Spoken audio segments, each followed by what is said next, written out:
Boa noite aos corações queridos. Que nos abençoe o Senhor Jesus, amparando-nos e concedendo-nos sempre a sua paz.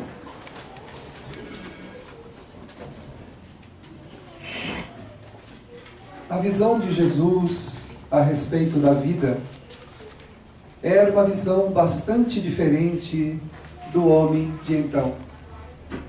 O coração da criatura humana, naqueles tempos, e ainda hoje, transita muito próximo das raias da materialidade, levando-se em consideração que não somos corpos, mas espíritos temporariamente ocupando corpos. Fazemos da vida uma viagem contrária aos propósitos que nos trouxe a esta terra. E o Cristo, na sua singeleza e bondade, mas trazendo uma mensagem muito profunda, a boa nova de Deus para instruir a humanidade, deixou lições memoráveis que nos auxiliam até hoje no autoentendimento, no entendimento de nossas vidas. Naquele tempo, enquanto caminhava com seus discípulos, disse ele certa feita: não ajunteis tesouros na terra, onde a traça e a ferrugem destrói, onde os ladrões assaltam e roubam.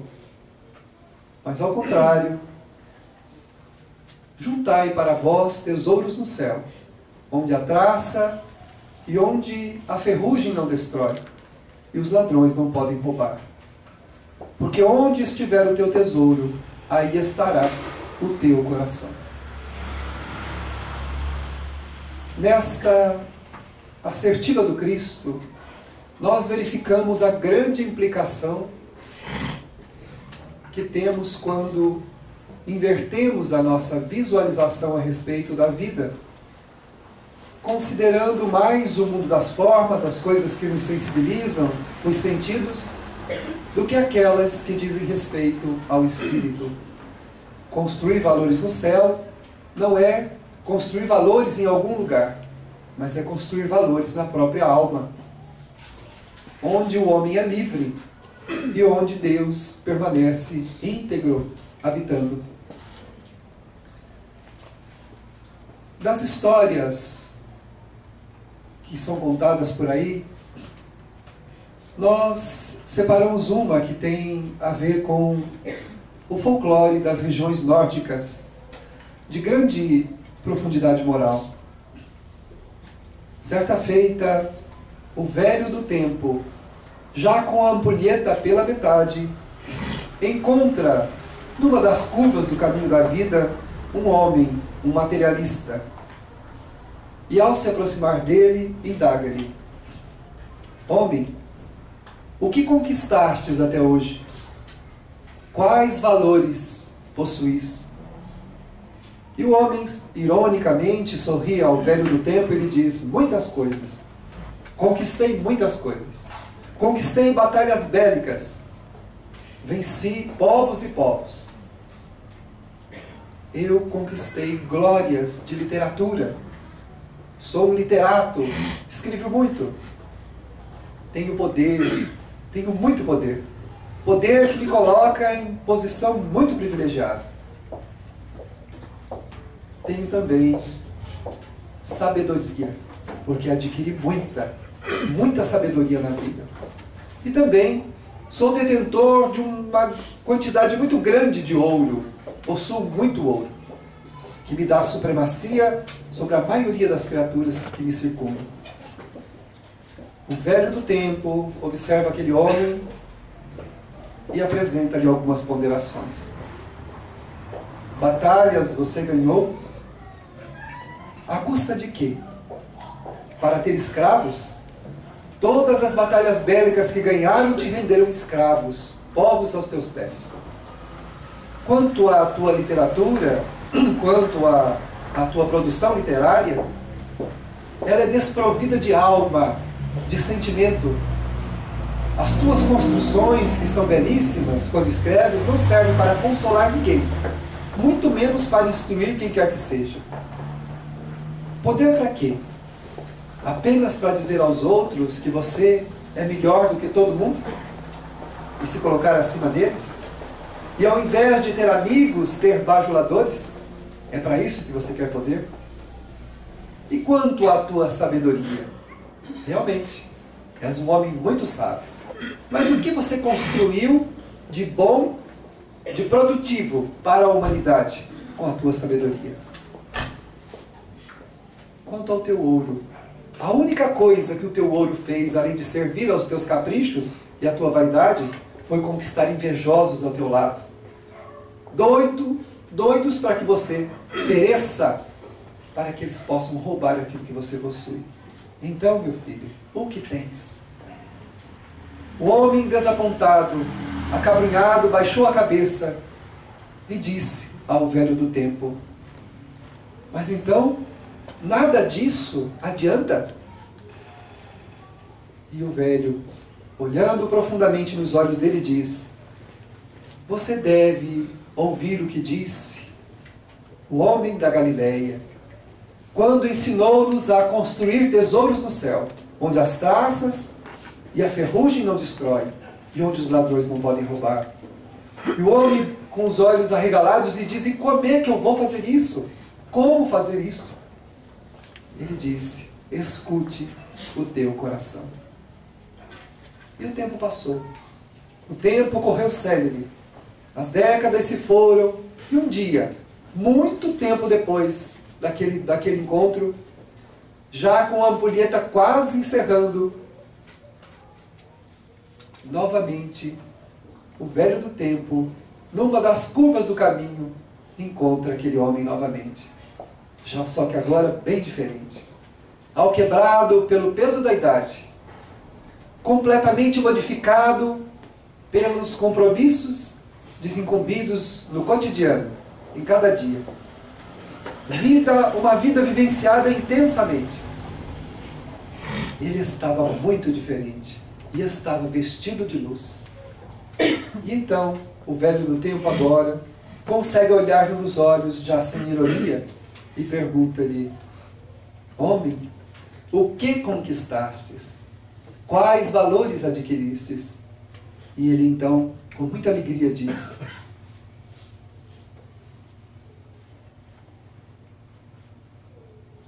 conquistei muitas coisas. Sobretudo, aprendi a amar.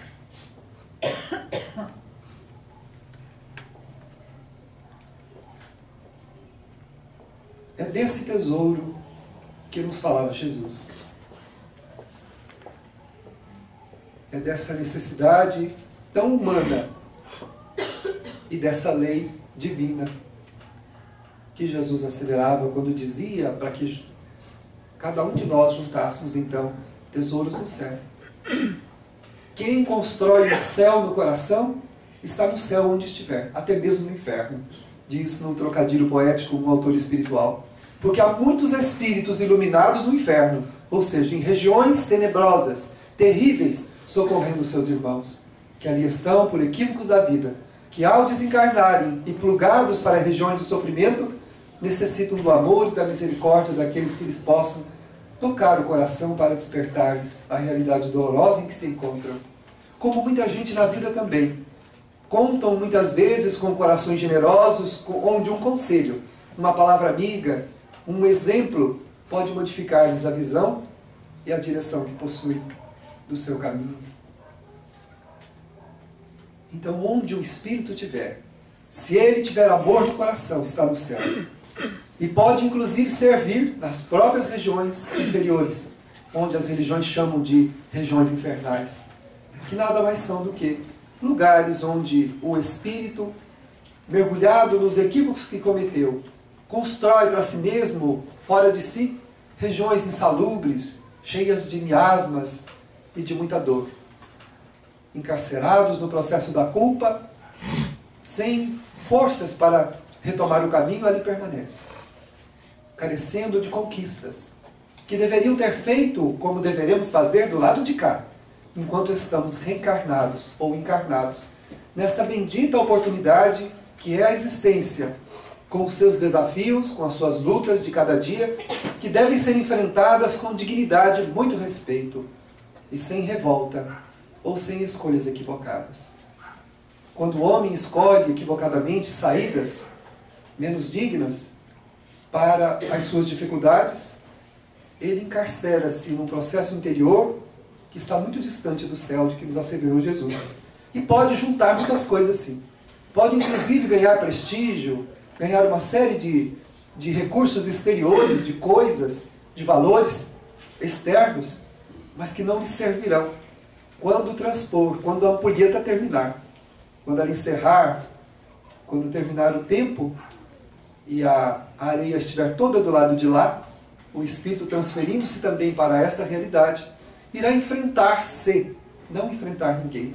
Não há um tribunal divino a julgar ninguém em lugar algum, porque o tribunal do qual estamos sujeitos é o tribunal da consciência. E desencarnamos dentro do ambiente consciencial. E a consciência, então, oferece-nos os parâmetros agora. Todos aqueles que ela nos ofereceu enquanto encarnados, porque ela nos vela em todo momento. Ela cuida de nós, mostrando-nos o certo e o errado sempre. Mas aí, então, o Espírito não pode evadir-se dela, como já colocamos em outra fala. Esses valores dos quais, nesta história, perguntou o velho do tempo ao homem, né? Quais foram as suas conquistas até agora? Que valores adquiristes, né? A doutrina espírita diz que para que nós conquistarmos valores, é necessário combatermos as más inclinações que nós temos, que nos conduzem e muitas vezes dirigem os nossos passos na Terra.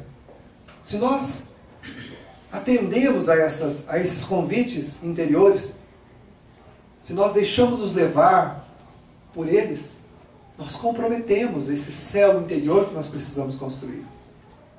O mundo está cheio de convites, mas a tentação não está fora de nós. Jesus disse, vigiai e orai para não cairdes em tentação. Mas ele não estava falando das tentações exteriores. Porque uma coisa só é tentação para mim, se houver um sentimento correspondente em mim, na minha natureza, que me coloca em contato com aquilo que eu estou recebendo, com aquilo que está sendo me oferecido. Ninguém é desonesto porque alguém o fez desonesto. Na verdade, a desonestidade já era um traço da minha personalidade. E simplesmente aquele que me ofereceu o ato desonesto nada mais fez do que encontrar em mim uma oportunidade de dar vazão àquilo que eu já possuo.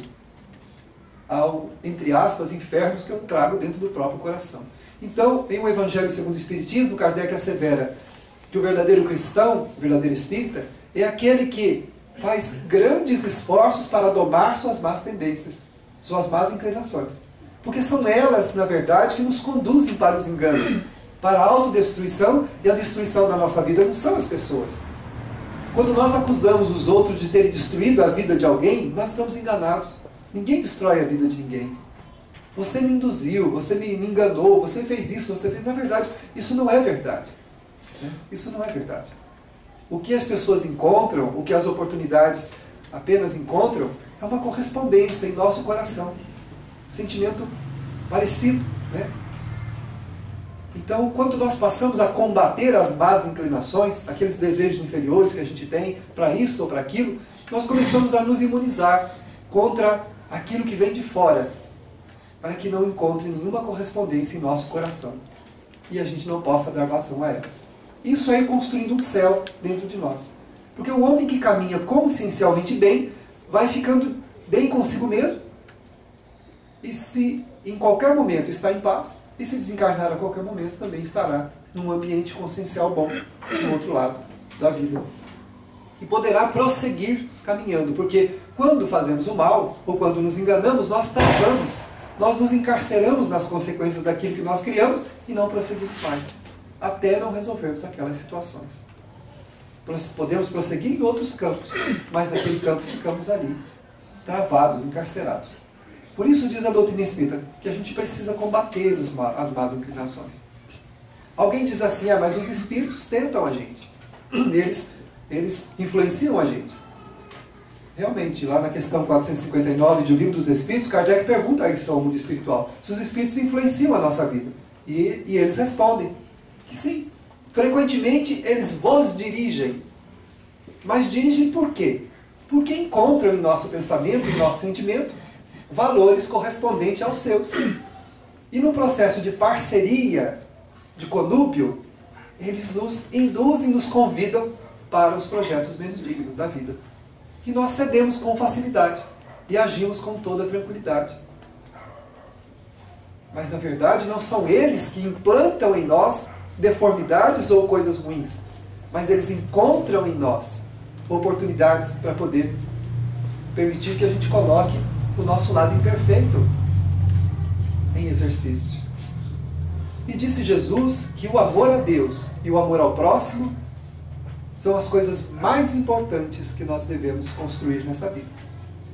Então, à medida que agimos bem, vamos melhorando a nossa relação com o semelhante e vamos também melhorando a nossa relação com Deus.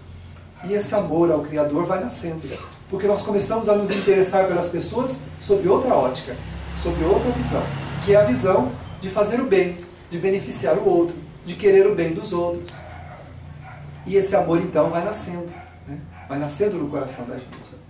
E essa tomada de consciência precisa ser agora, nesse momento. No livro Em Busca do Amor, o Divaldo, numa colocação, Em Nome do Amor, desculpe, o Divaldo diz assim, numa entrevista, que na cidade dele, lá em Salvador, acontece um fato intrigante, né? Vocês vão ver que não é só lá, né? É aqui também. Mas ele diz assim, que lá na cidade dele acontece um fato intrigante.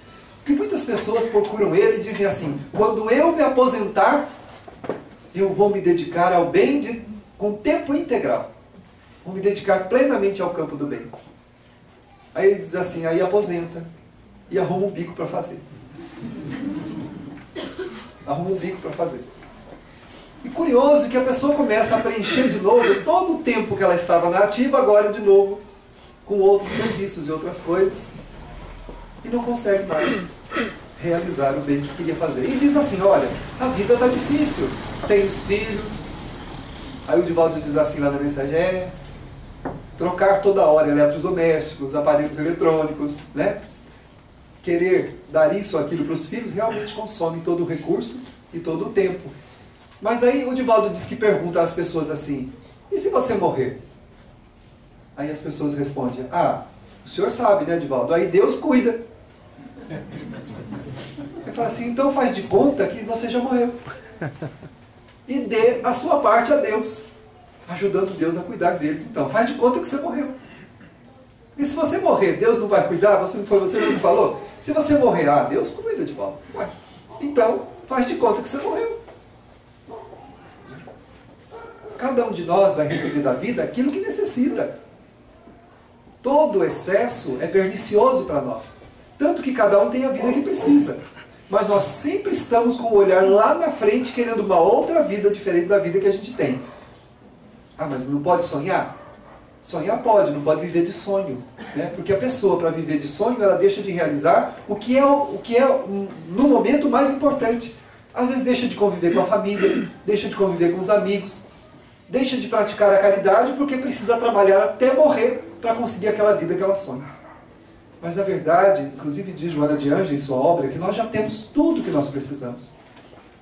Não nos falta nada. Mas a minha vida é cheia de dificuldades, inclusive das dificuldades. Nós precisamos delas.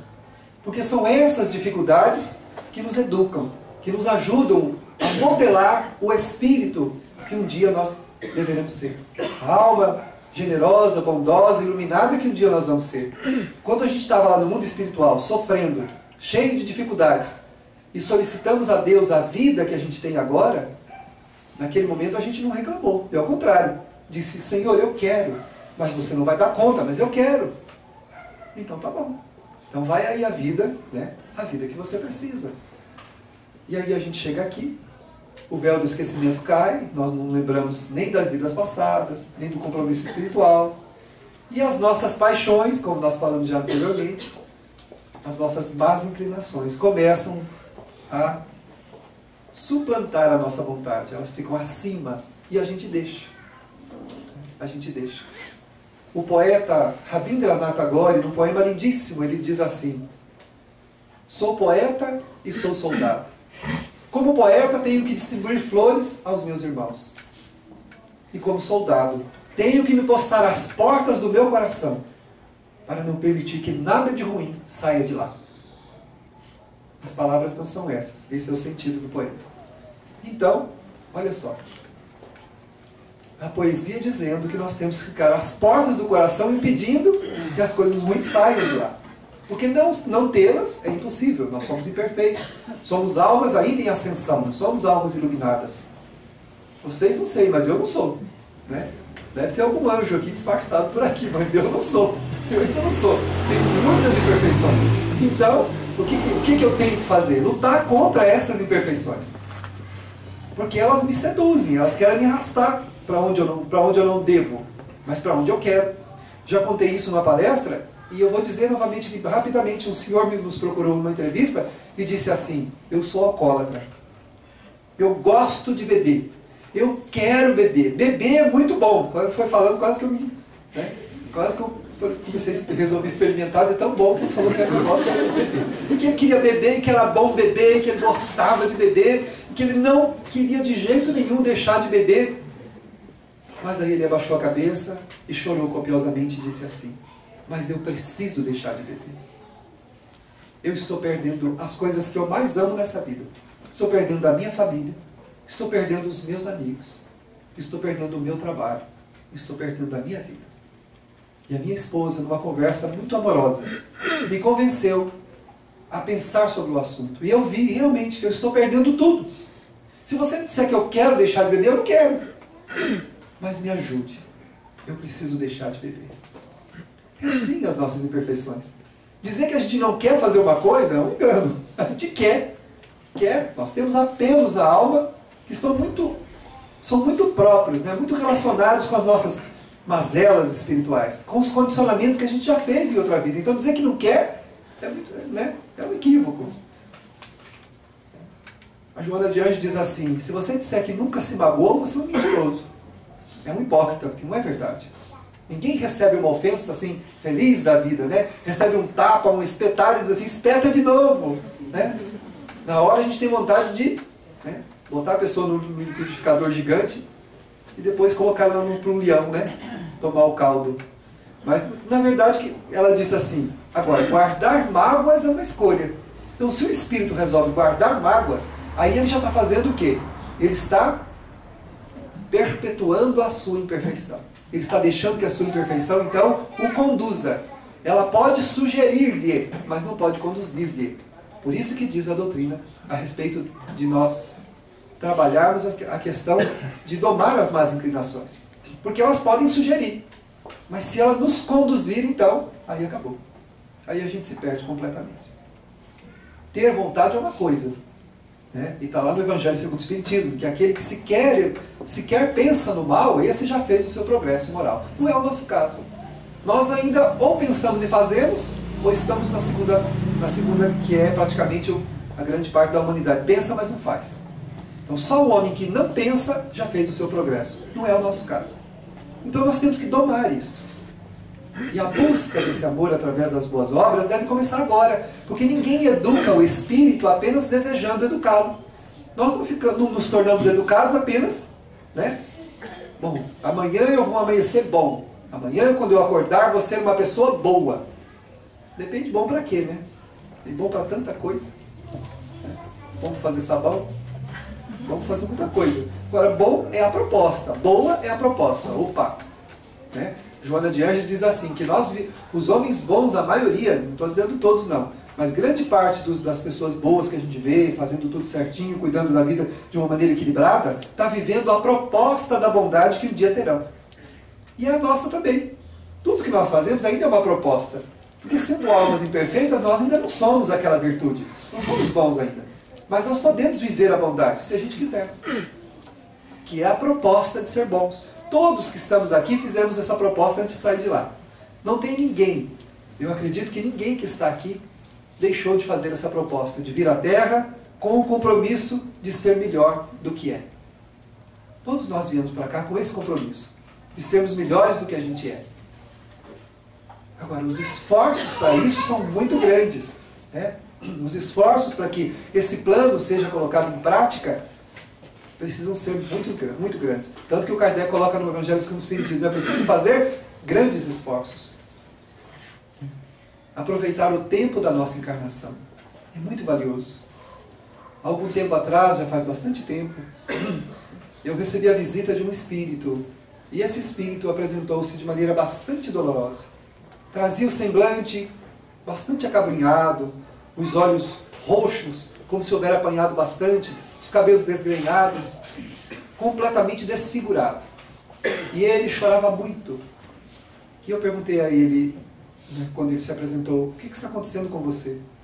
Acreditava tratar-se ali de um criminoso, né? Tamanha era, a gente sempre achando coisas a respeito dos outros, né? A gente acha sempre quando olha. E ele disse, não, a única coisa foi que eu não aproveitei bem a minha vida. Eu vivi futilidades, vivi uma vida muito fútil. Trabalhei que nem um condenado para apenas dar pasto às minhas futilidades. E quando acordei do lado de cá, me vi na condição mais terrível que alguém pode ver. Um vazio imenso no coração me fez correr para longínquas distâncias sem encontrar coisa alguma. Eu gritava pelos meus amores, pelos meus afetos, e não os encontrava. Aí ele disse, o que eu faço? Eu ainda escuto os meus filhos gritarem comigo. Pai, me escuta. Mas eu nunca parei para ouvir os meus filhos, deixava sempre com a mãe deles. Que elas cuidassem, que ela falasse com eles, mas eles queriam a minha opinião. Os filhos procuram os pais e procuram as mães, com propósitos completamente diferentes. Querem a atenção e o apoio dos dois. Mas eu tinha que trabalhar. Enchi a minha casa, a minha família de coisas, e esqueci de encher o coração deles de mim mesmo. Percebi que eu não estava no coração deles, porque não trabalhei para fazer isso. E tem um outro grito, e vários deles que ficam na minha mente. São as pessoas que me pediam perdão e eu nunca perdoei ninguém. Ai daquele que me fizesse alguma coisa que eu não gostasse. Virava meu inimigo. Eu nunca perdoei ninguém. E hoje eu escuto o brado desesperado dessas almas me pedindo perdão. Pelo amor de Deus, me perdoe, me perdoe. Mas eu nunca perdoei ninguém. E ele foi contando as suas dificuldades, que tinham a ver realmente com a perda das oportunidades. E eu pensei comigo, o que eu vou dizer para ele? Aí, o espírito Ivan de Albuquerque, que é o mentor de nossas mocidades, se aproximou e me disse, quantos anos você acha que ele tem? Deixou a Terra com quantos anos? Ele aparenta uns 80 anos. Não. Ele tem 45 anos. Está desfigurado pela imperfeição que nutriu durante toda a vida. O seu corpo espiritual foi se encharcando de toda a negatividade que ele vivenciou. E ao despertar no mundo espiritual estava desfigurado pela forma como viveu. Nós podemos nos iluminar ou podemos nos obscurecer, espiritualmente falando, dependendo da forma como lidarmos com a nossa vida. E então, o benfeitor disse assim, porque ele não estava vendo o Ivan de Albuquerque, ele disse, diga a ele que procure estas almas que ele acredita estarem necessitadas dele e ouça-as agora. E peça a ele perdão àqueles que lhe pediram perdão. Porque já que não perdoou a ninguém, quem é o devedor agora é ele. Porque ninguém tem o direito de não perdoar. Porque se Deus nos perdoa infinitamente, todos os dias, os males que nós fazemos contra os outros quando desejamos recomeçar, nós não temos o direito de negar o perdão àquele que quer que nós o perdoemos. Ninguém tem o direito de não perdoar. Por isso disse Jesus a Pedro, Pedro, não é 7 vezes que você deve perdoar, mas é 70 vezes 7 vezes, ou seja, sempre. Quantas vezes for necessário. Então, emita um pensamento onde no seu pensamento você peça perdão a todos eles por não ter tido a capacidade de perdoá-los. E aos filhos, o que fazer agora? Também. Diga-lhes que você se propõe, a partir de hoje, a nunca mais deixar de ouvi-los. Que todas as vezes que ele lhes procurar, você vai estar pronto para ouvi-los. É claro que isso vai acontecer numa outra vida, quando estiverem novamente juntos, na sequência das oportunidades reencarnatórias. E eu disse isso a ele. E ele começou então a se lembrar de cada um dos casos das dificuldades de perdoar que ele teve. E à medida que ele ia se lembrando, imagens iam se formando por ideoplastia no ambiente onde nós estávamos, semelhança de bolhas de sabão. E quando ele dizia àquela imagem, me perdoe por não ter lhe perdoado, a imagem se desfazia, rompia-se como uma bolha que estoura. E assim foi. Por alguns minutos, os casos mais graves que ele se lembrou, até que elas se desfizeram completamente. E ele então lembrou-se da família, lembrou-se do lar. E quando observou os filhos pequenos brincando e conversando entre eles, olhou profundamente e disse a eles, me perdoe, meus filhos, nunca mais eu deixarei de ouvi-los quando vocês me procurarem. Naquele momento o seu coração se aliviou e uma névoa pardacenta que cobriu o seu peito e a sua mente começou a desfazer-se, como pétalas murchas que foram caindo e desaparecendo. E ele então, agora, não tão desfigurado assim, estava cansado, alquebrado, mas visualizou o benfeitor que estava conosco. E o benfeitor se aproxima dele, toca-lhe o braço e o leva embora, deixando-nos uma grande lição daquelas que a gente não esquece. Nunca mais.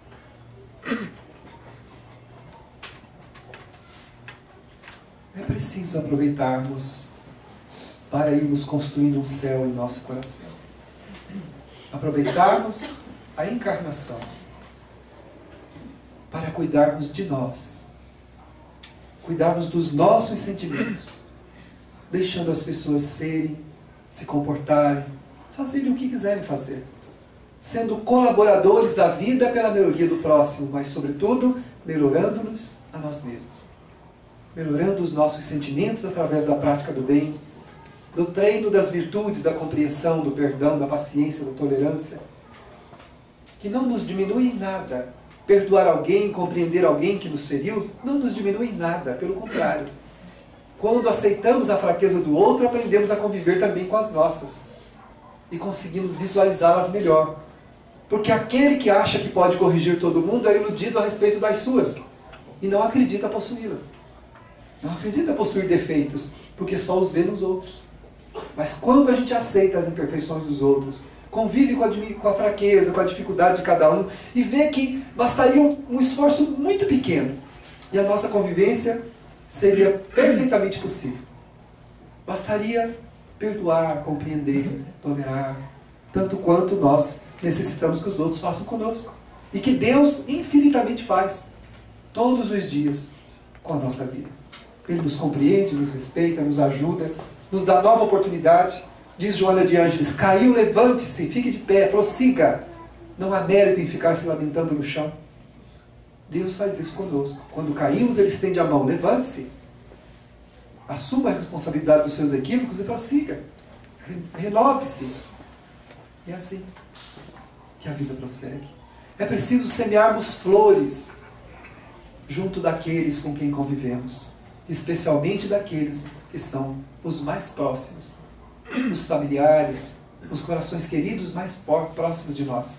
Porque é com eles que nós temos tarefas de reconquista, de conquista, até mesmo de expiação, de devolução espiritual, de débitos gravíssimos a serem resolvidos.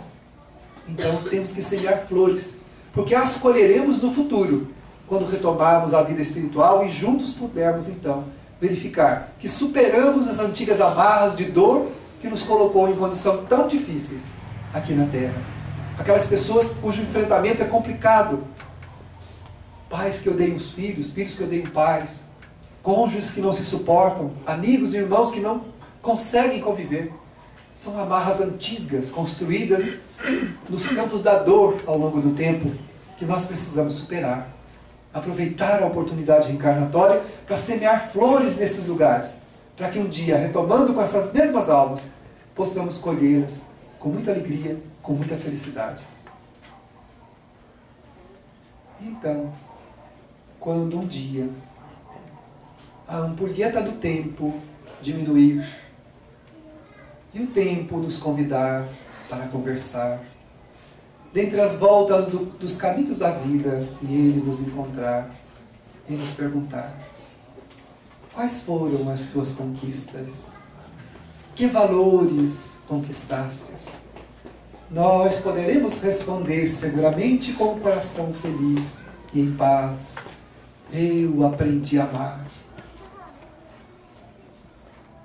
E o amor, então, nos redimirá, nos reorganizará a alma, promovendo a nossa redenção. A vida é uma oportunidade que não deve ser desprezada nos seus mínimos detalhes.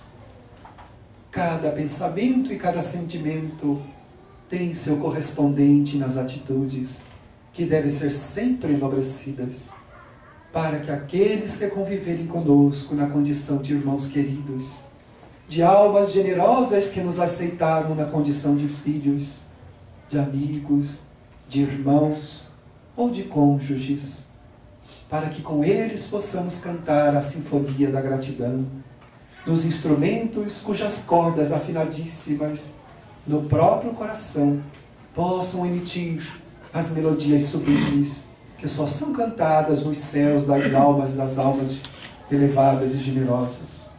Que nós também possamos nos equiparar na pequena condição que nos é própria a estes venerandos espíritos benévolos que, como estrelas cadentes nas noites frias das dificuldades humanas, projetam-se em luzes multicores para consolar, para amparar, para amar.